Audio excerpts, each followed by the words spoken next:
Hello, and welcome to Conversations with Nick Thompson. You may know me from Netflix Love is Blind, but on this podcast, we sit down with guests from all walks of life to hear their stories, remove stigmas, and understand what makes them tick.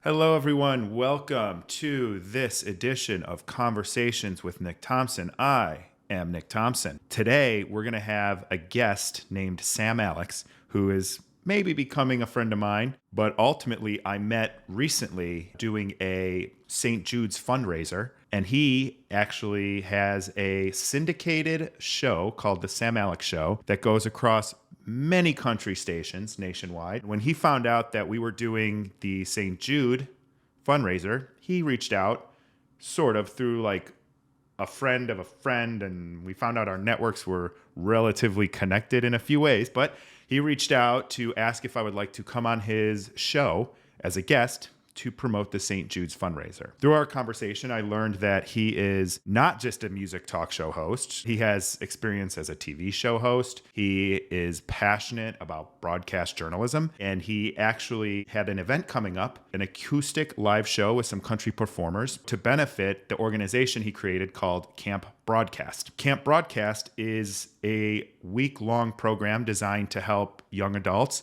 that are interested getting into the broadcasting industry, get them into a program that helps them build a reel, get some real life experience, tour some facilities around Chicago. And hearing this really inspired me to learn more about what he was doing and learn more about Camp Broadcast. And in fact, Danielle and I actually were hosting this country event and then hosted a game night following just to help drive awareness, but also raise money for St. Jude's. What's interesting to me about this, as someone who was in journalism in high school and college, I'm a recovering journalist myself, and I'm actually happen to be pretty close to the same age as Sam now, but at the time, the same age as the students he's working with. And I was really inspired by his desire to enable young people to get into broadcast journalism. Now, there are a variety of students that get into this program, and I got to meet some of them, talk to them, and hear what they're passionate about, hear what they're interested in learning, and hear what area of broadcast journalism they want to work in. And getting that opportunity beyond school is going to help them immensely. Now, I ended up not getting into the journalism field for a number of reasons that we'll get into another time. All I can think about is at the time when I wanted to dabble in sports broadcasting or be a broadcast journalist or be a commentator, all I could think about is, where do I start? What do I do? I had written in the newspaper for high school and for college. I had been editor-in-chief in college, but I didn't really have the broadcast experience. And I've always been more of a behind-the-scenes type of person, believe it or not. But thinking back to that time and him giving this opportunity to build a reel to young adults and students who want to get in the journalism field, I thought was an absolutely wonderful cause. And when you get to talk to these folks, which Danielle and I did, we walked their red carpet event for the acoustic country show. We were interviewed by these students that were interested in broadcast journalism on the red carpet or sports broadcasting in some instances. They were able to ask us real questions. And I've got to tell you, it wasn't that different than the red carpets we have been on. So for this program, I really wanted to have Sam on, and I wanted to find out what inspired him. When did he know that he wanted to get into some kind of show business? And I was really inspired to learn about the origin of Camp Broadcast, what makes him tick in a sense to give back so much to the community, so much to these aspiring journalists. The effort and time that has to go into this program is immense.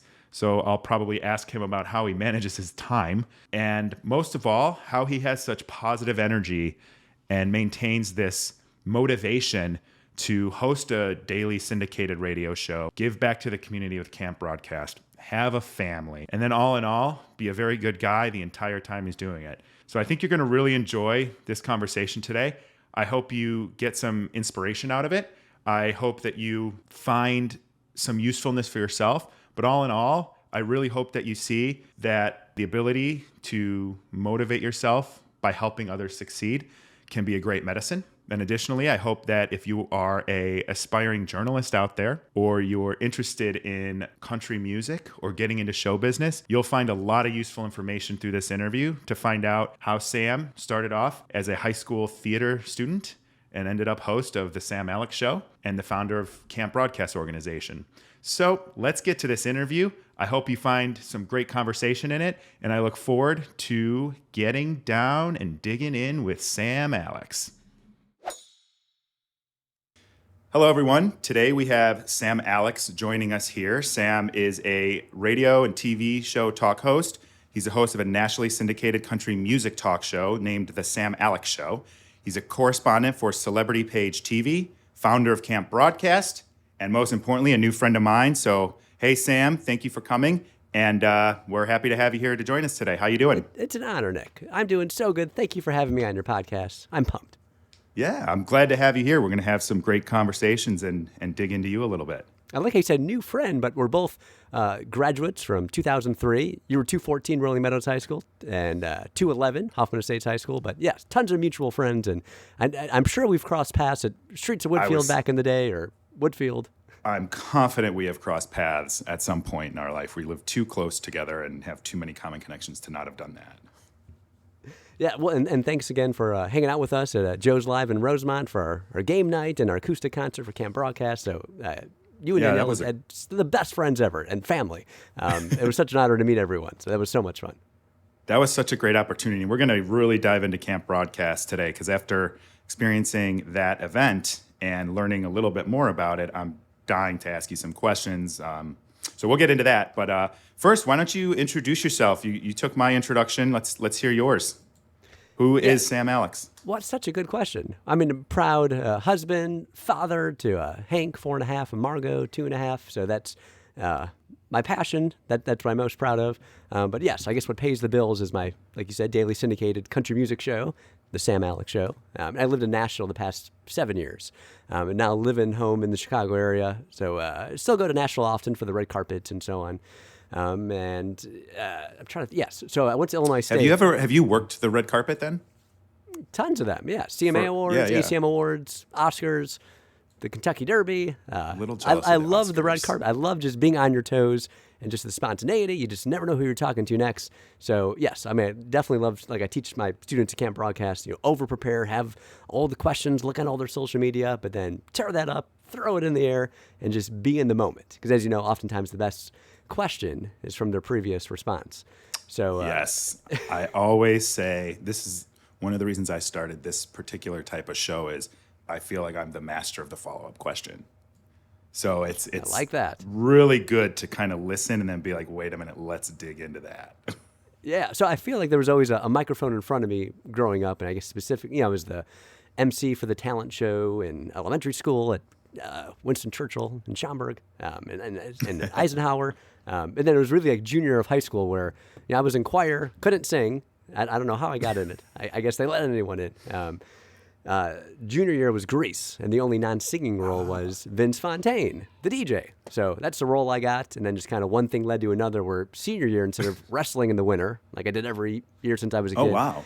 And no one believes that, but I could do a double leg takedown, do a sweep single, do a fireman's carry, do a guillotine, and banana splits. Oh, Nick, man, I can be your bodyguard. I'm glad we didn't get into any scuffles the other day.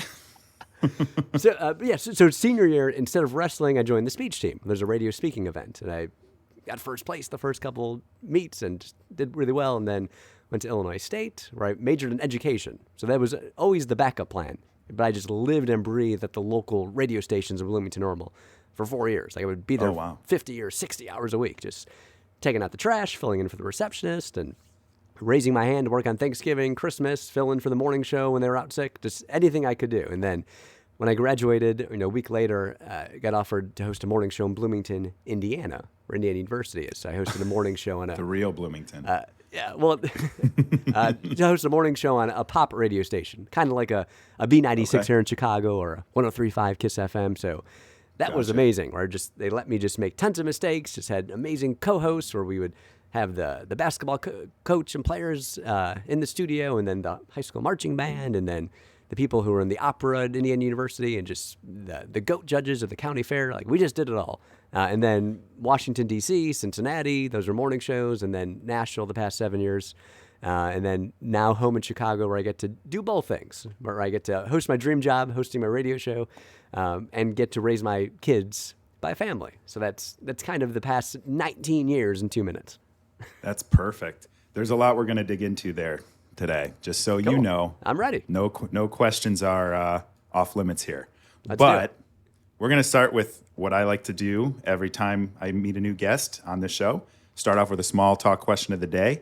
And for you, I came up with a real riveting conversation piece. Do you have any big plans or trips for this year? Oh, such a good question. This is like hot topics for The View.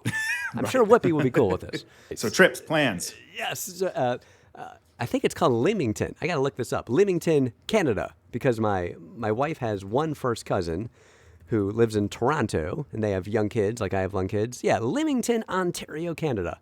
So that's where we're going, because nice. we live in Chicago, and my wife's first cousin's in Toronto. So we're like, hey, let's get in the car and both kind of meet halfway. And it seems like a great place, like a nice little vacation town. That sounds great.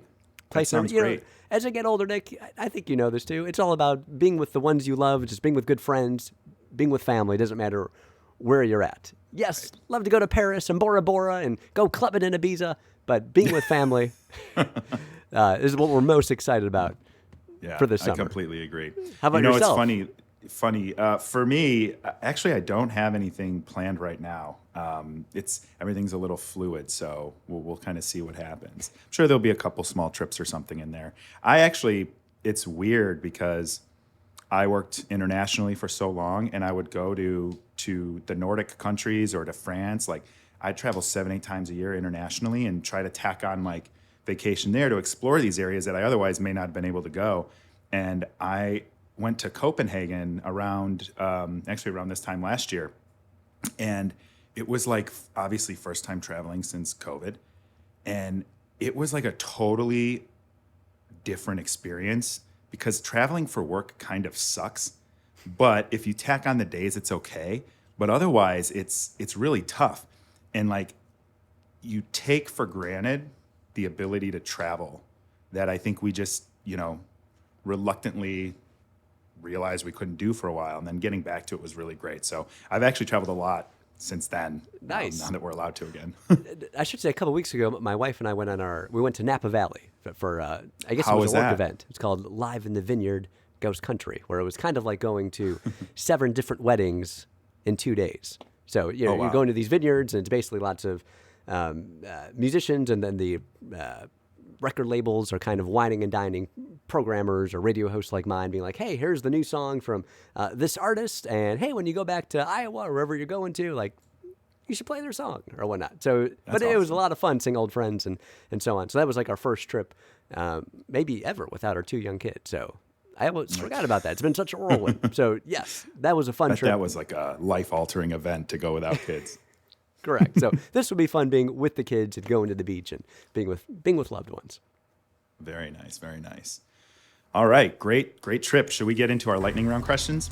I'm ready. I'm going to hit these. You can answer the first thing that comes to your mind. Let's do it. All right. So I picked these especially for you, having known you now for, 4 weeks? So, so first celebrity crush. Judi Dench, yeah. If you could travel back in time to any period, where would you go? You know what? Maybe my high school choir trip. That was the summer going into senior year of high school, and I remember going to the Eiffel Tower and running up the stairs and doing a homestay in Rotterdam, near Amsterdam. That was just a fun time of life for sure. Do you snore? I do not. Good. Should we verify that with the family? Yeah, I've asked many times. But is there a place you most want to travel that you haven't traveled yet? Africa. We'll love to go on safaris. And yes. I would love that too. That's a good one. What's your favorite junk food? Twizzlers. The Poland peel specifically. How long does it take you to get ready? About 5 minutes. But I feel like it takes you a little bit more than 5 minutes. Am I right?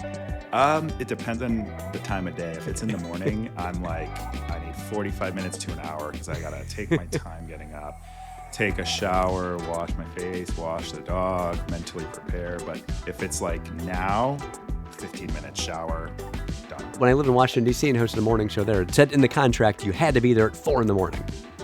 For a while, I lived near the studio. So sometimes I get up at 3:50. Like, you just got to rip off the Band-Aid, get up, do your thing, and get there. All right, cool. On a scale of 1 to 10, how good of a driver are you?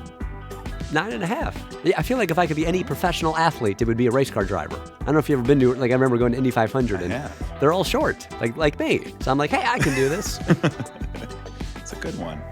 All right, this one I'm very interested in. Fill in the blank. Taylor Swift is...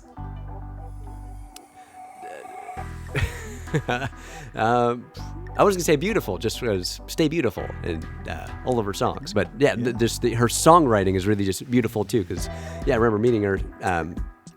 Her and Andrea Swift, her mom, were on like a radio tour where they would just go from station to station, playing in conference rooms, and it was just hard to believe that that writing was coming from someone so young. All right, I got a couple more here for you. Cake or pie? Cake. Ice cream cake. Favorite season? Fall. What's your last Halloween costume? I think it was Dr. Sam. Okay. And then last, and possibly most curious for me, who's your favorite country music performer? Oh, there's so many. Probably Keith Urban, because even though he'd be playing in a giant amphitheater or arena or stadium, it's just so intimate. He'll go in the crowd, and he just really is in the moment, one-on-one with connecting with whoever he's looking at or talking with, maybe in the audience. So there's so many. Rascal Flatts, Brantley Gilbert, but I would have to say, Garth Brooks does that too. It's amazing. I don't know if you've seen, like, he was at South Bend football stadium. He's at these football stadiums, but you think he's just singing right at you, just being in the moment. So, that's amazing. That's what I love about country artists. They all do that. Well, shall we get into the heavy stuff then?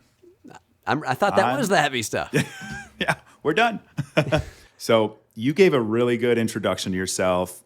Nice piece of background. You're obviously very passionate about country music. You're very passionate about broadcasting. You're very passionate about entertainment broadcasting specifically, I would say.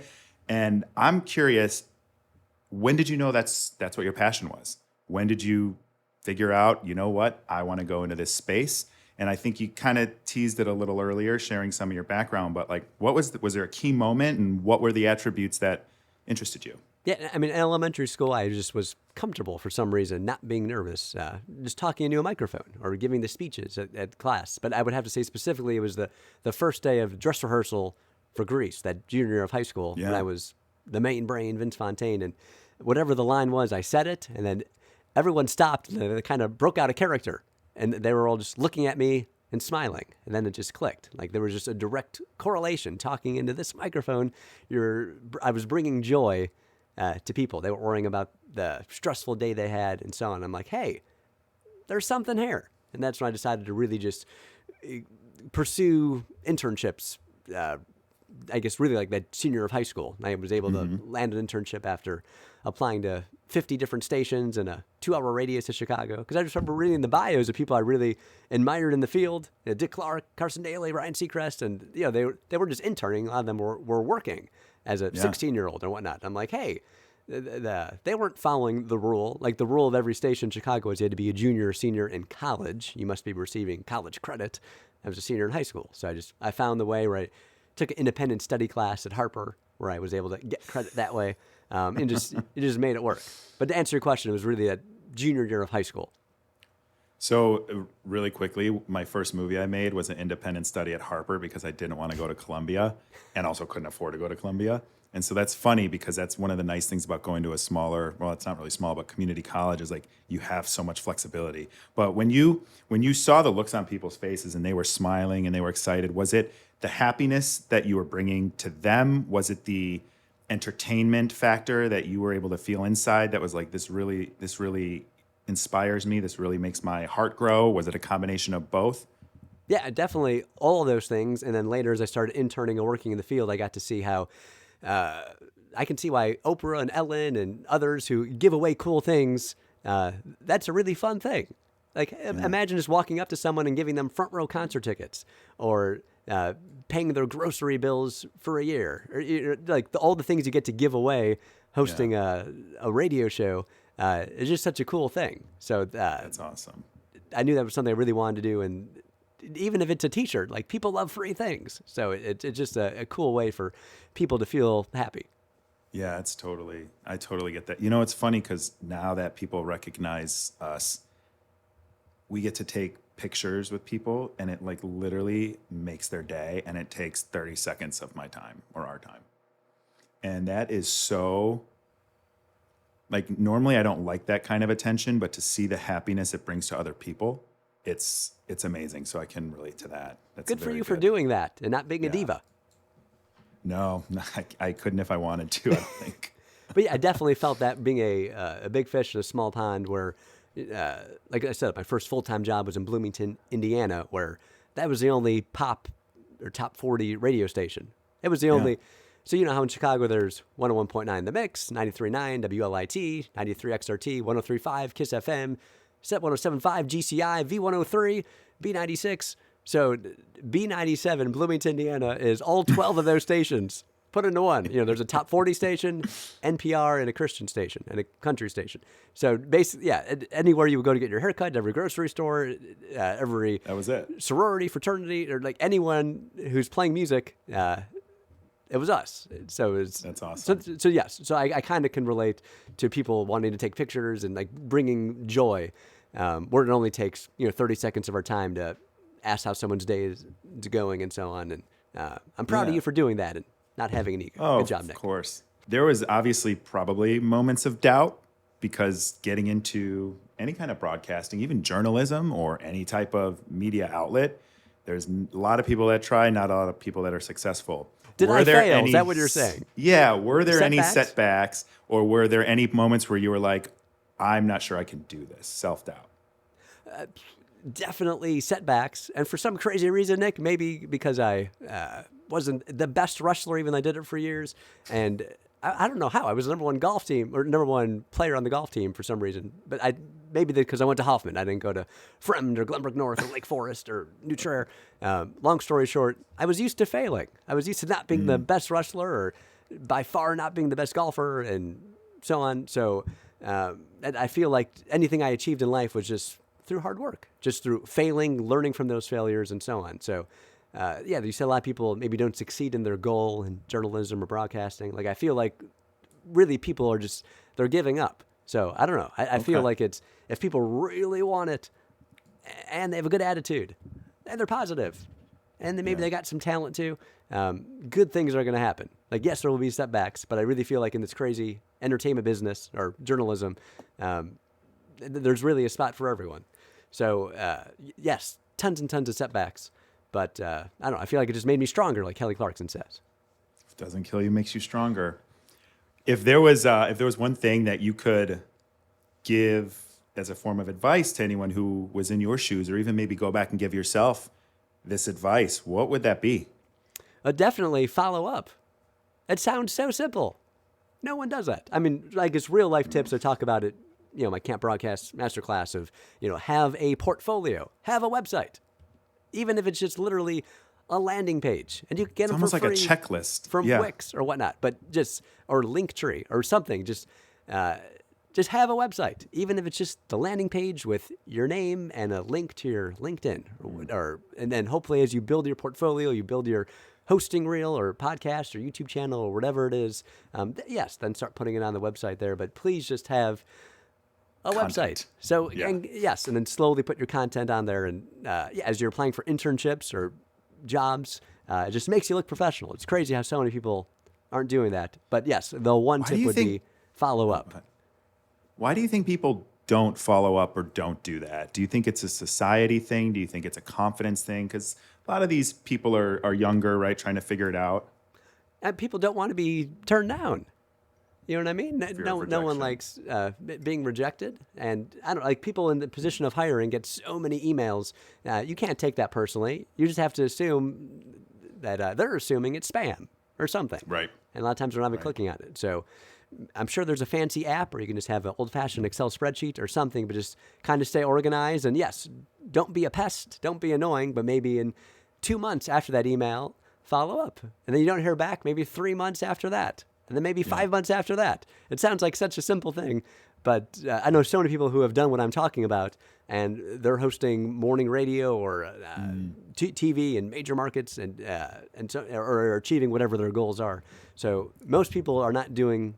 It's just a time-consuming thing. It's just kind of having that work ethic of not being afraid of failure or rejection, and then just it takes time. I mean, you got to do hundreds, or there's over 300 TV or radio markets, plus consultants or people who used to be general managers or program directors who aren't in the business but will be in the business again. Or I don't know. There's a lot of people to reach out to for feedback or whatnot. But yes, follow up.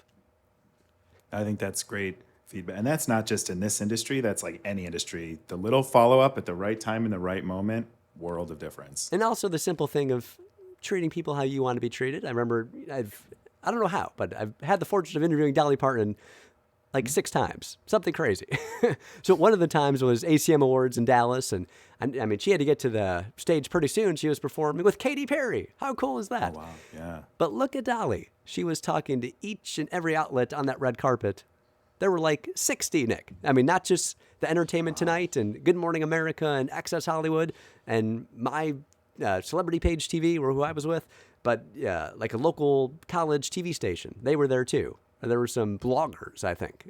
Everyone who had a press pass and was on that red carpet, Dolly Parton spoke to each and every one of them, looking them equally in the eye and listening to them the same way. Listening to their question, answering it, and being respectful. And her manager was there, her publicist, keeping her moving. So it was just like a minute move you or along less, so you don't get stuck, each, and so on. But there were so many other artists who they're oftentimes at red carpets who maybe they think they're hot stuff because they have one song on the radio or they were on a TV show or whatnot, and they choose not to talk to all the outlets. They're just talking to the big ones or whatnot. Right. So Dolly didn't need to talk to anyone. But what a cool lesson, her treating everyone the same way. Is she, you've met her, you said, right? Yeah, she's been on my radio show many times. Okay. She appears so down to earth in the things that she does, and almost even outside of the spotlight. Is that an accurate representation of Dolly? Absolutely. Yeah. Yes. Yes. There's so many charities and organizations she supports where people don't know about, and yes, just brings so much joy into the world. And that's what was so cool about living in Nashville for 7 years, where every time an artist had a new song, a new album, a new tour, or a charity event, or they just wanted to say, hey, then they would just pop in the studio. So that's what was cool about being in Music City, where it was a lot of times you just kind of became friends with the different artists because you would see them more than I'd see my family. And it wouldn't be nerve-wracking where we have to answer these or ask these questions because this would be the one and only time we would talk to them and then never again. We would be like, hey, if we didn't get to any of the questions, as long as we plug what they're plugging, awesome. But if not, we'll see them again in 6 months or a year. Yeah. So that's what made the interviews really so well for a lot of the shows that would be based in Nashville because you just see the artists so often. So it would just kind of be a continuation of the previous conversation and so on. Absolutely. That's great. And then to get into, you started your own syndicated show a couple of years ago. I think it was 2019, right? That's correct, yeah. Yeah. Is there how did you decide to do that? That's a big shift. That's a lot more responsibility. How did you decide that was the route you wanted to go and you were just going to make sure you were syndicated across the country? I mean, for the 6.5 years before that, so from 2014, 2019, I hosted the exact same type of show, a daily syndicated country music show, owned and operated by a major company. Yeah. So I'm doing now what I did then. The only difference is now I'm my own boss. So, and we were on 150 local country stations throughout the nation. And at first, most of them were owned by one big company. But slowly but surely, there were local, independent, owned and operated family own stations oftentimes, who would say, "Hey, I like what you're doing there, Sam, with the interviews, and the artists are always retweeting you, and they love being on your show, and I see you on the red carpet, and you're on my local TV station for Celebrity Page, and we want to pick up, and you played yourself on the show National on ABC. Like, we just love what you're doing, Sam, and you have this camp, and we want to take your show too, even though it's owned by a major company." So after a couple of years, there were over 50 stations or so who were airing my show, even though it was owned by a major company. So long story short, over the years, a lot of the owners or program directors from those local stations were like, "Hey, Sam, have you ever thought about doing this on your own rather than working for a company? Like being your own boss, like do your own show. It will be the same content, but that way you have control over the content and your schedule." And you'll be your own boss. And a lot of the musicians who I'm friends with would kind of tell me the same thing, because even though Blake Shelton is repped by Warner Brothers record label, and Art and Keith Urban's on Universal Music Group Nashville, even though they're repped by major record labels, they're their own boss. Like, they're their own business. So those record labels kind of just sell their music to the stations. So long story short, the owners, program directors of the stations, and just different entrepreneurs and musicians are like, "Hey, you should do what we do. Like, be your own boss." So that's why I decided to strike out on my own and have the Sam Alex Show. And it's just like before, where it's talking about pop culture, country music news, artist interviews, and so on. But now I get to raise my kids by family in Chicago and do the dream job. I still go back to Nashville often for red carpets and other events. Nice. And Nick, I knew this would be the case. By being outside of the Music City bubble, the show is better than ever, because I get to spend more time with the artists, because it's just me hanging out. Like when Darius Rucker was at Windy City Smokeout last year, it was me and Darius talking for half an hour, just hanging, getting great content for the show and not being in a rush, because it would just be me and maybe one other journalist. When you're in Nashville, it'd be me and 50 other outlets and so on, and older like management and everyone's in that micro just in that bubble. So it's actually better being outside the bubble, I found. Yeah, that makes perfect sense to me. Did they try to control your content when you were working for the big media company, or did you just kind of do what you wanted, but then thought there were additional benefits to being able to have these interviews, move back? Well, I guess move back to Chicago wasn't a direct correlation, but to have that sort of creative control and then interview who you want when you want. And yeah, management definitely great. I mean, I guess they hire someone for a reason, which is their track record and so on. So it was amazing. But before, even with different layers of management and so on, where I would have creative freedom and so on. But with that said, and I agree, you don't want just have every single person who wants to be a musician on the show. Like you want to kind of stick to the hits, and have people on your show who are maybe top 40 on the charts, or where people go to their concerts and recognize their music, and so on. Yeah. So it's come up a few times. I think it's time to get into camp broadcast. So you're a very successful music show host. You work the red carpet. Do you still teach? I remember we talked about it when we first met, maybe. Yes, I was at the Illinois Media School teaching a class. I first moved to town, and I've helped out too with a bunch of different broadcast classes at area high schools and colleges and so on. I love just paying forward. Everyone in my family is a teacher, so I love spreading the word for just paying it forward. So I've always loved having interns over the years too. So, right. Well, and again, one of the things that inspired me when we first talked, and I don't even think this was the plan, but it just kind of evolved that way, was I'm a recovering journalist from high school and college, and one of the things that I thought was super inspiring about you was that you are a very busy person. You've got a family, you've got 2 kids, you've got the Sam Alex Show, you've got red carpet events, yet you step back, and maybe you alluded to it with the paying it forward, and you started an organization called Camp Broadcast, where you're actually helping high school, college, young broadcast or aspiring broadcasters in multiple different fields. Tell me about Camp Broadcast. Tell us all about Camp Broadcast. Tell us how that started and what inspired you, and then we'll get into how you have time to do all these things. We went to a week-long masterclass for high school, college broadcasters and journalists that happens for 1 week in person in Chicago during the summer. And it was basically this week 2 years ago. One of those, on this day in history on Facebook popped up a couple days ago where there was one day in June where all these overnight camps announced, we're not happening this year, like 2 years ago, because of COVID. The overnight camps canceled, internships not happening, and I wouldn't be at where I am in life personally or professionally without those 5 unpaid internships I did, and being a camper for many years, and I was a counselor too at a day camp and overnight camp in Wisconsin. So it was just so many real world and life lessons happened during those times. So I just felt so bad that my nephews were going to be able to go to that camp and so many others. So that's where I had this idea for camp broadcast where 2 years ago I hosted 10 one-week sessions. So it was all on Zoom. We'd have 20 students per session, and every single day I would book a different celebrity. So that's the coolest part. The students get to actually interview a celebrity. So for 2 to 4 minutes each, they would get to interview American Idol winner Scotty McCreery, Olympic gold medalist Scott Hamilton, NFL star Donovan McNabb, a Real Housewife, country singer Cole Swindell, winner of The Voice Cassidy Pope, like hundreds of guests.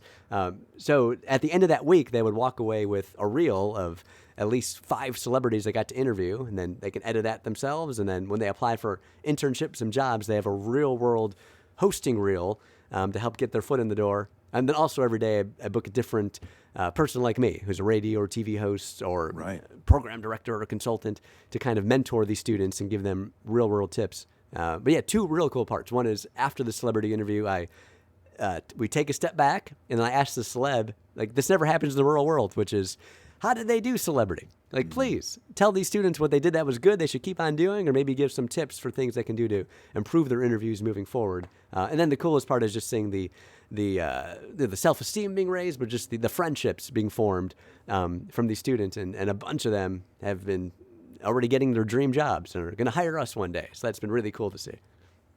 That's amazing. And I think, again, one of the most inspiring things for me is when you try to go into an industry like this, which is very competitive. And as we discussed earlier, there's a lot of people that want in, and there's not a lot of opportunities for it comparatively.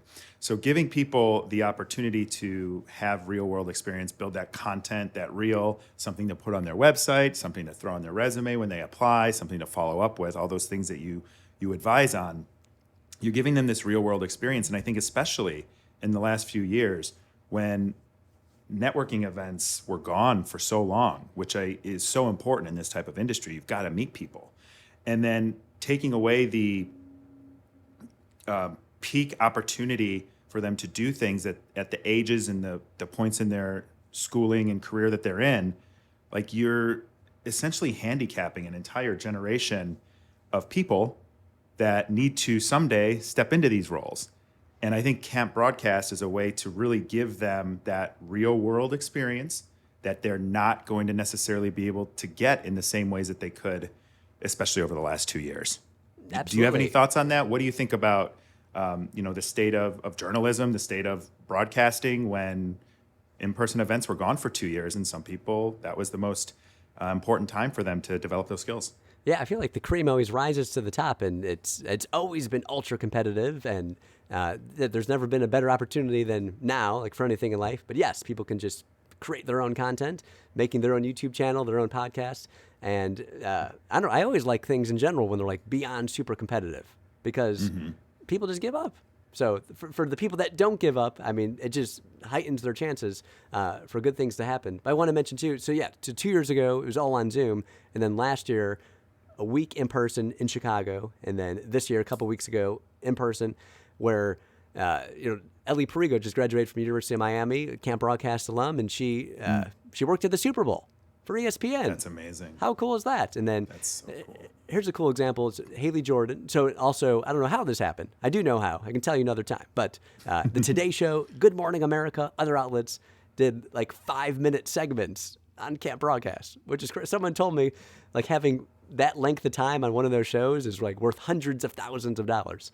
I don't know how that works, but anyhow, so it was kind of cool seeing a lot of the students really just being profiled so they can add that to their resume, saying like, hey, as seen on the Today Show and Good Morning America, as they're applying for an internship or an entry-level job. But yeah, one of the students who was in our feature for in Good Morning America, Haley Jordan, so she was a senior at Indiana University, majoring in journalism when she attended camp, and then She got her first job that she really wanted, being a sports reporter at ABC affiliate in Rockford, Illinois.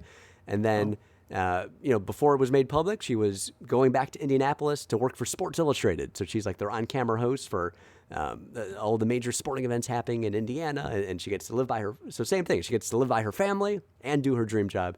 But long story short, that before anyone knew she was leaving her position, being a sports reporter in Rockford, who do you think she was telling that she was going to be leaving? Meaning there would be a job opening. Her fellow classmates and students and friends, who she met at Camp Broadcast. So that's just where it's just so cool to see the tribe networking that and students. the tribal. Yep.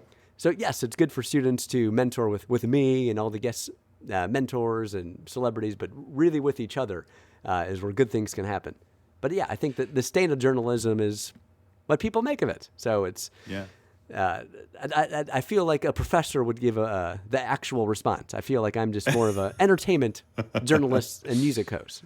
But again, it's like things have changed in the entertainment industry over the last couple of years. You almost have to learn new skill sets, right? We're doing this over Zoom, where a couple years ago we may not have done this over Zoom. We would have been in person. You've got to read body language. You've got to interact in different ways, and it's a total different medium now. And to give aspiring broadcasters, journalists, however, entertainment reporters, give them that real world opportunity to engage face to face in the moment, have to hit those follow-up questions, have to have questions, not exactly sure who you're going to talk to, how long you're going to have. That's a skill set you can't get without doing it. Yeah, I feel like we must have been one of the first classes or camps who would teach students how to conduct a virtual interview in person.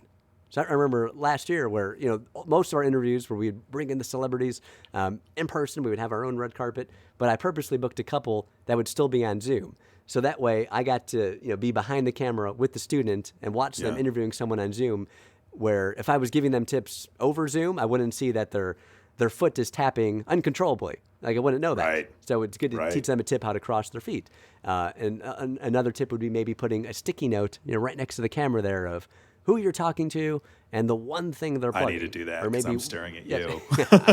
So that way it's like you're looking at a teleprompter. So you're looking at the guest, having that eye contact, but they have no idea you have some notes there. So like some real world tips and tricks. I like teaching the students that really aren't in the textbook. So let me know when you want to hire me, Nick. No, I'm joking. Yeah, I know. I mean, just keep giving me those tips. Like put a Post-it here so I know where to look. What's next for you? What's next for Camp Broadcast? What do you think? What's your vision? You're a couple years in.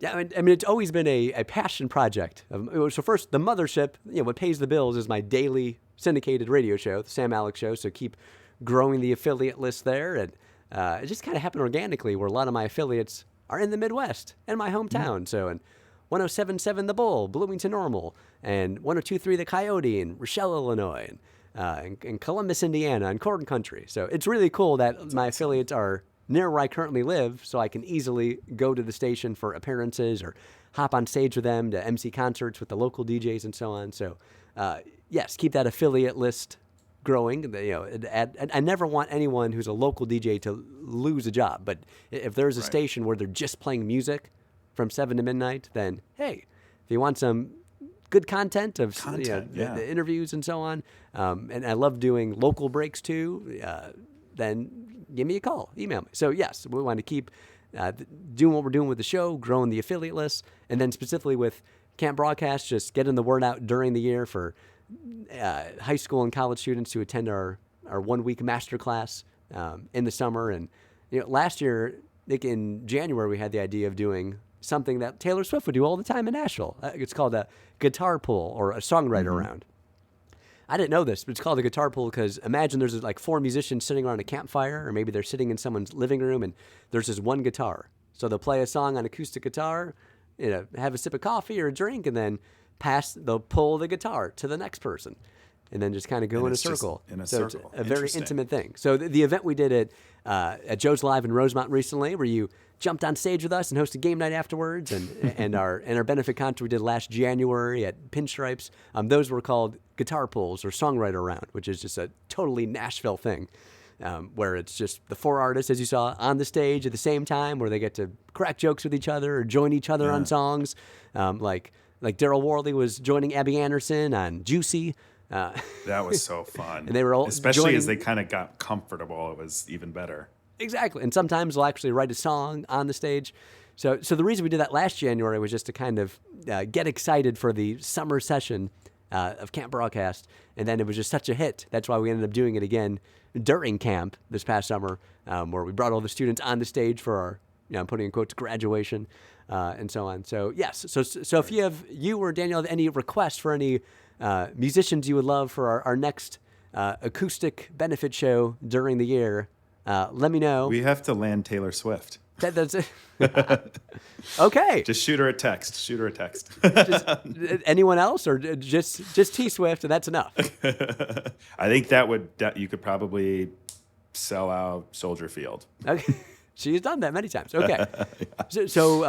Yes.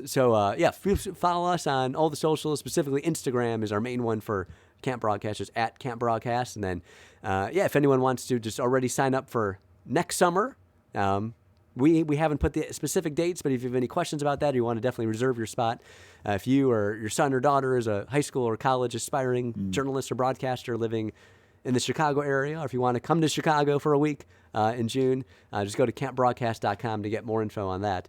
And then I'm at Sam Alex Radio on all the socials. Look, I don't know how I got the blue check mark, but look for the blue check mark. That makes it real. I had to sometimes explain to people what that means. They're like, "You have a blue check?" I'm like, yeah, people have to listen to me now. But well, you want someone impersonating you. You're exactly. Nick Thompson. You're you. That's exactly right. One interesting thing I'll add real quick. I got to talk to a lot of these students. This is more for the audience at this event that we did a couple weeks ago, and there was not a single negative or even neutral comment. Everyone said that the experience was like invaluable and amazing for them, and that they learned so much. And just being able to stand there and do like a red carpet interview when you want to be working for E! News or Entertainment Tonight or something. So Sam, thank you for doing that, and thank you for enabling journalists and broadcast journalists to have an opportunity to develop these skills and get real world experience that is only going to help them be more successul.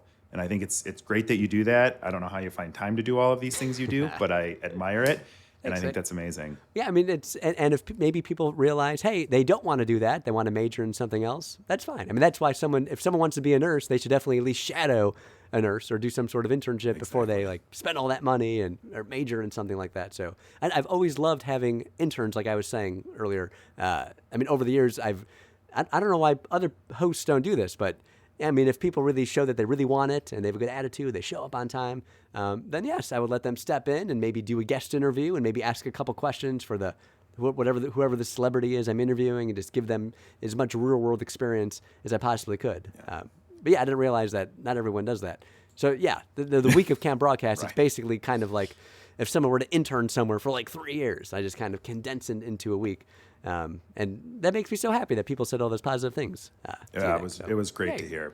I wish I had something like that when I was trying to be a journalist, but at the same time, I might be glad that I didn't, because that's but I wanted to do more investigative stuff, so that's a little different story. But now, is there anything that you want to ask me? So I'll give you an opportunity to ask me a question or a couple questions if you have any that you think are intriguing. I was going to say, how are you staying sane? Are you staying sane? Like, how are you just juggling all your demands and your schedule? Because you still have a normal job, and then you have this new passion project for the podcast. And I mean, most importantly, you're being the best spouse you can be, I assume. So how are you juggling everything? Or how are you attempting to juggle it?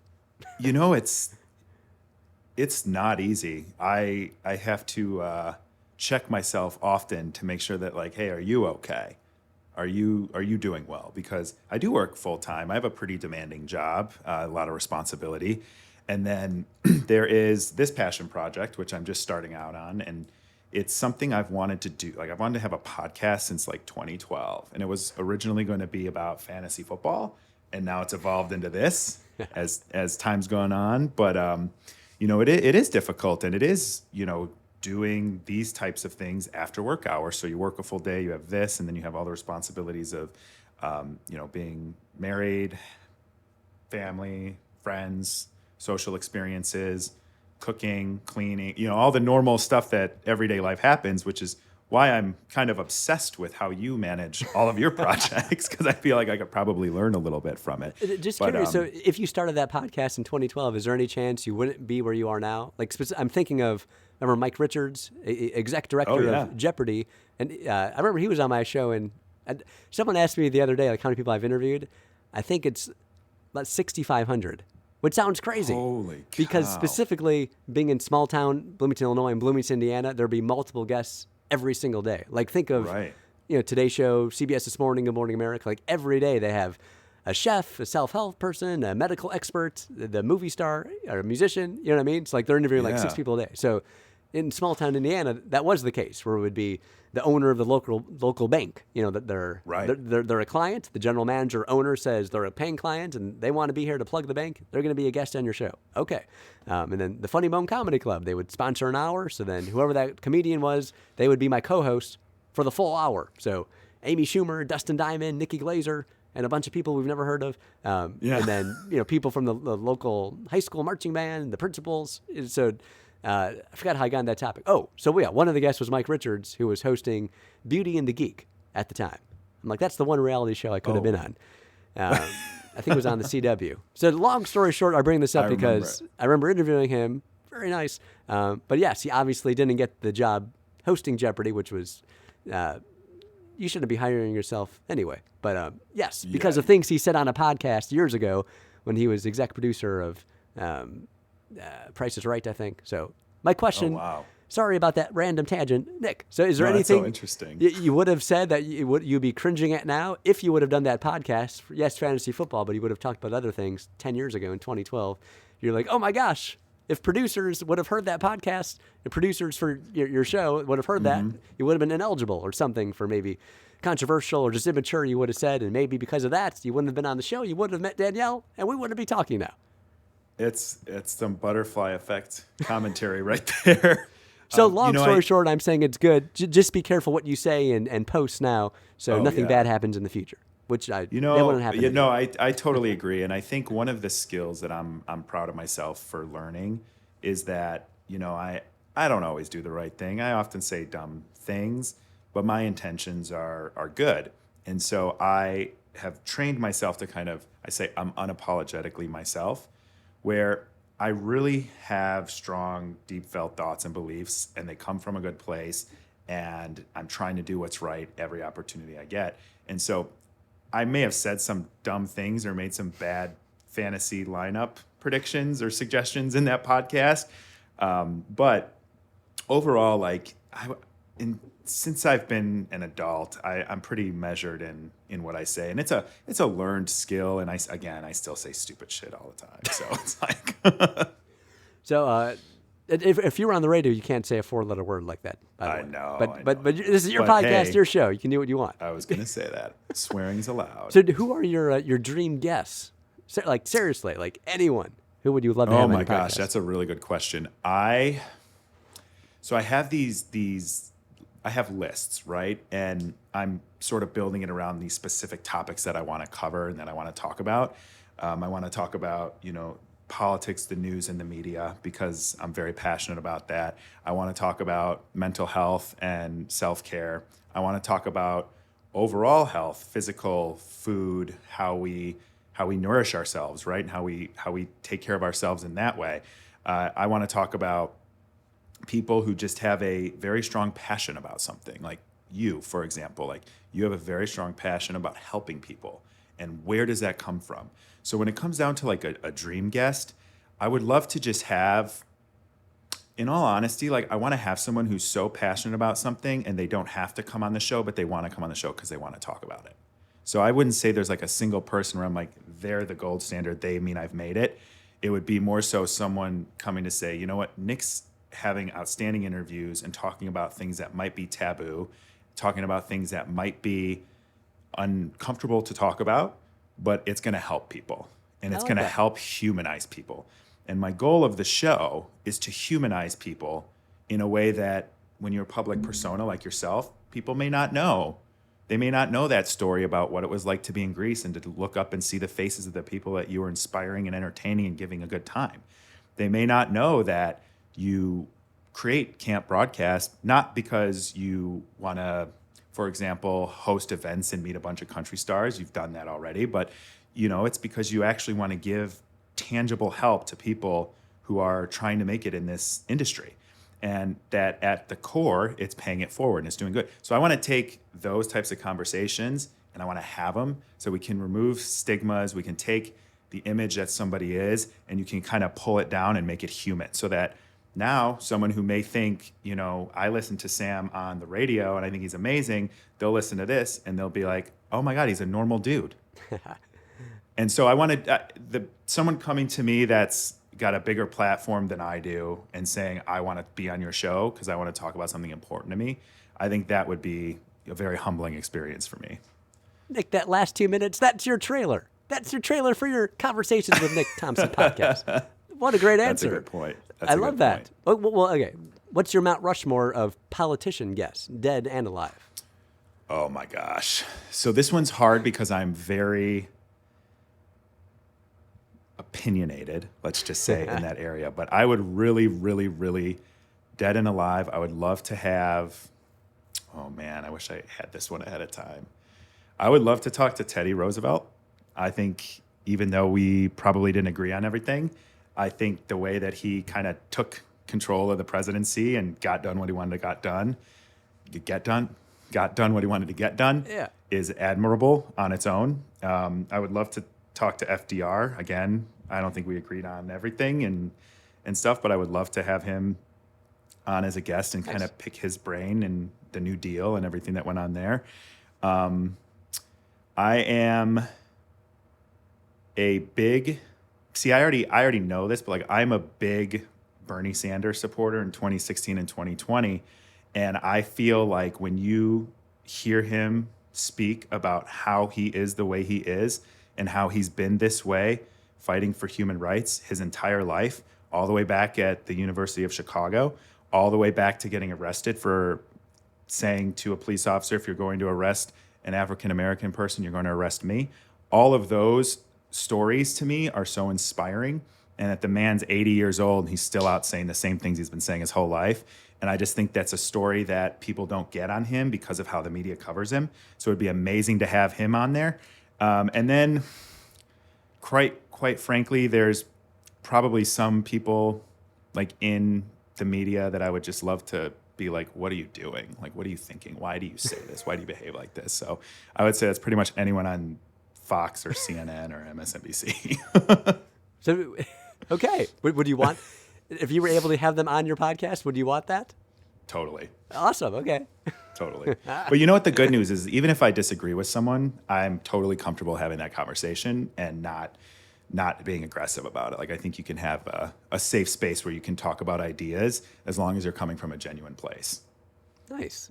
So how much, can I ask you some more questions? Rapid fire questions. Yeah. Here I go. Yeah, let's go. So how much time did you get off work when you filmed the show?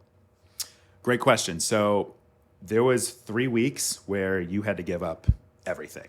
You didn't get your internet. You didn't get your phone.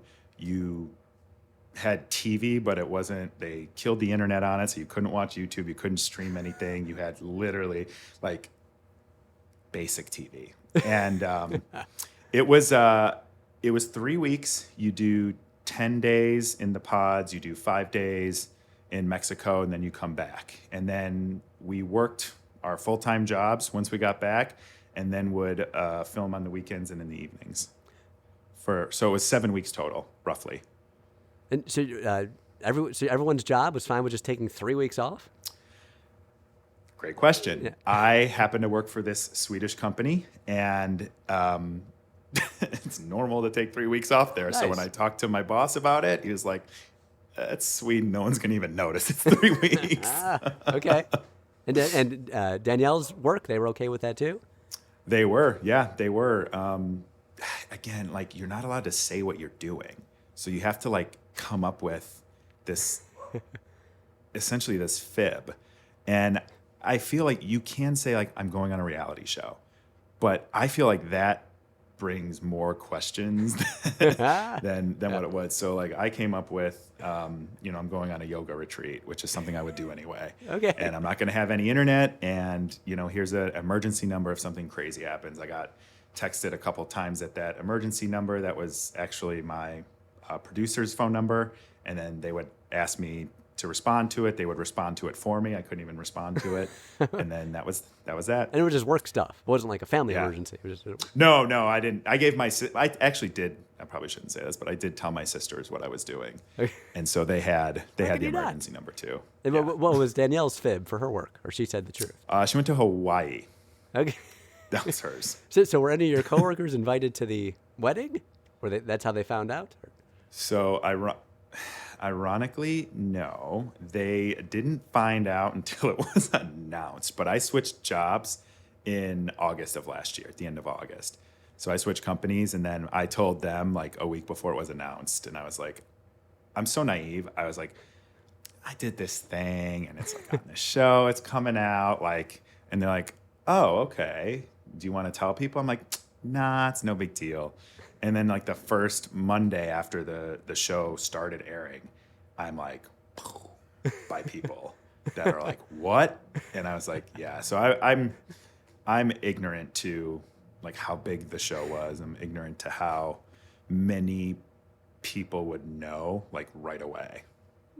So when did you know your life was changed? Like when did you immediately get all these messages or texts and so on?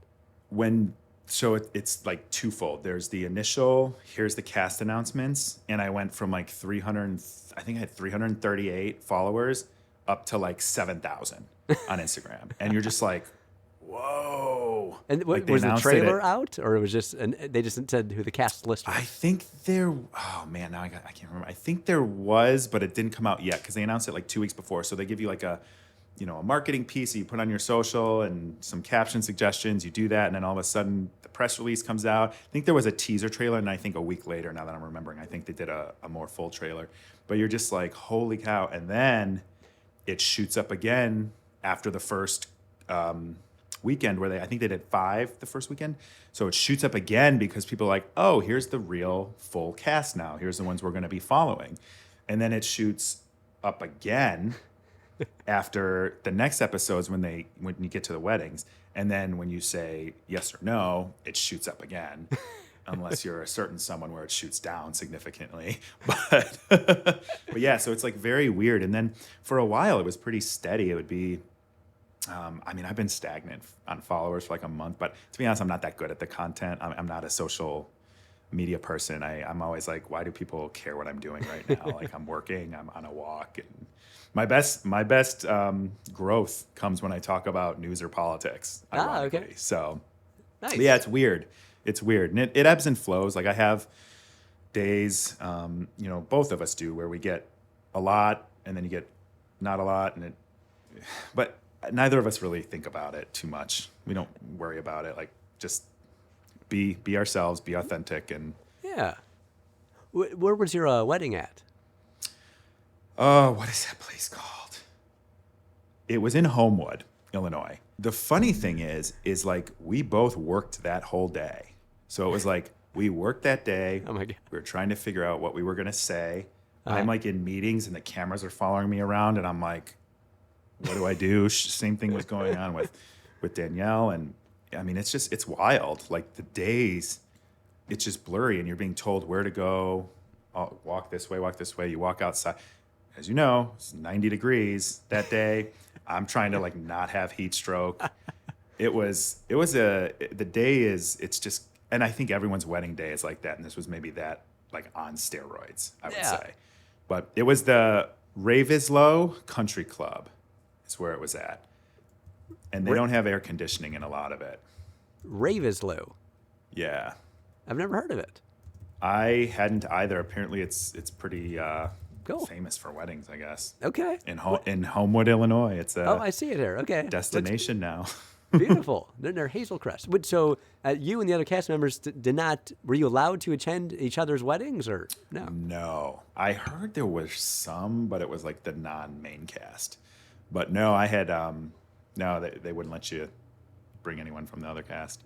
So the people who ended up or said yes to each other, but then they weren't on camera. How was that? Just kind of random, or like how did the producers choose who to keep in the show? And Great question. We had 2 couples that got engaged that didn't get followed and didn't come to Mexico. And basically, after you have the engagements, you're just kind of like waiting to find out. And we were so boring, like in the pods, that we were both kind of thinking, and we couldn't talk, but we were both kind of thinking like, it makes sense to send us home.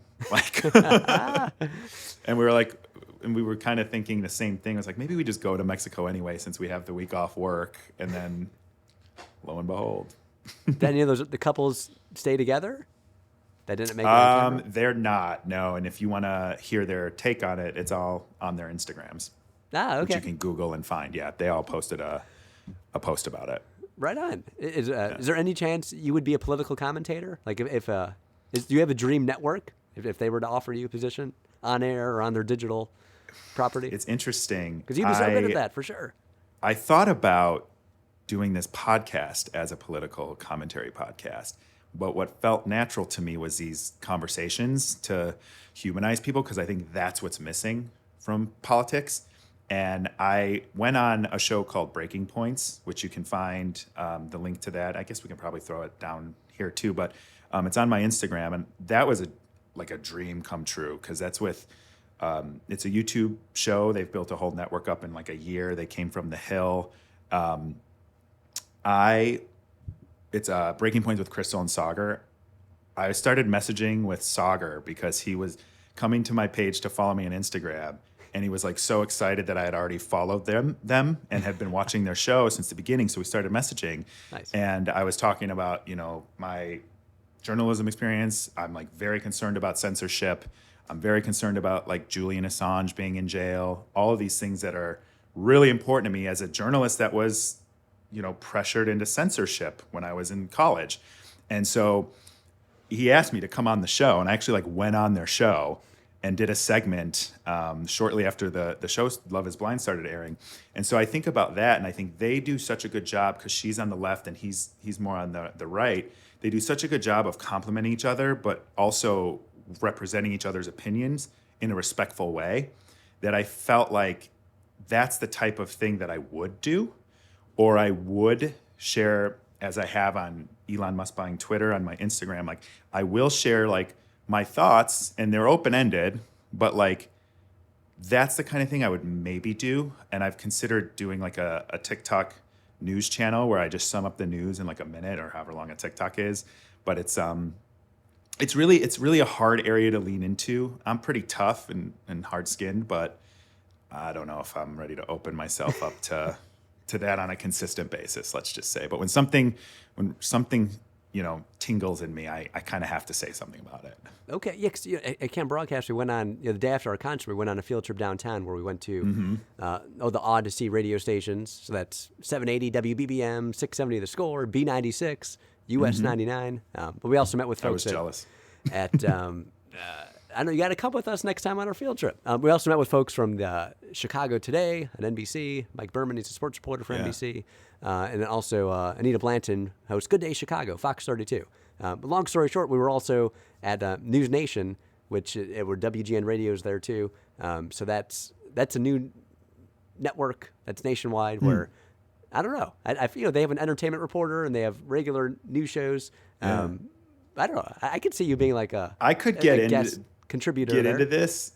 I would love doing that. I could get in, but I don't know if I could work for like a mainstream media outlet, because I would feel either actually censored, like you can't say that because of our advertisers, or you can't say that because we're kind of pro right or pro left. And to me, like, that's the divide that I need to avoid. And then additionally on that, like, I want to be able to have no pressure other than to share what I'm feeling or what I'm thinking about a specific topic. And it's not always nuanced, but I feel like in the mainstream, you have to pick a side.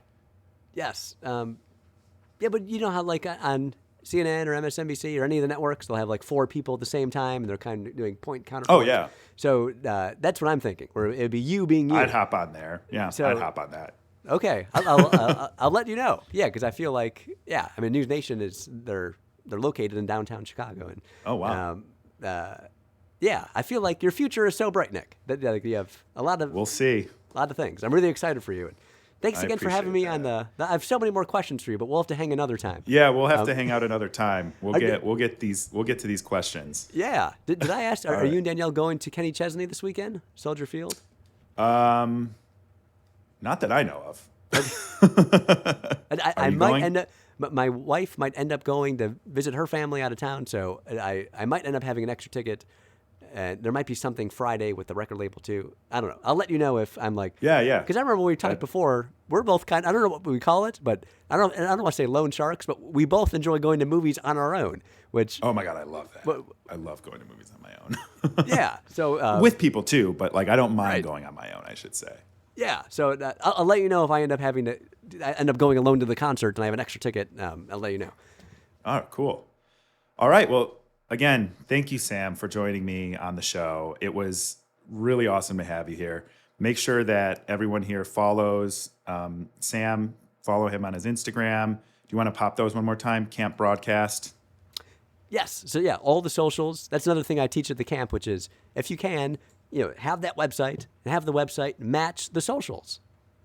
How cool is Absolutely. that? So imagine being a student, and you're applying for an internship and job, and the handle and your website is all consistent. You want to be Mary the Chef, and it's at Mary the Chef, whatever it is. So yes, my website and all my socials is at Sam Alex Radio, and then same thing for camp, campbroadcast.com, and all the socials at Camp Broadcast. Amazing. I can't stop teaching. I got to hold back. Sorry, Nick. No, it's an amazing quality that you have. So thanks again for joining me. And if you all enjoyed this show, be sure to follow us and leave a review. We're on Spotify, YouTube, Apple Podcasts. Links will be in the description below, along with Sam's social media. And we'll see you next time. Thanks, Nick. Thank you for joining me on another episode of Conversations with Nick Thompson. If you enjoyed the show, be sure to follow us and leave a review on Apple Podcasts, Spotify, and YouTube. Links can be found in the description below, and we can't wait to see you next time.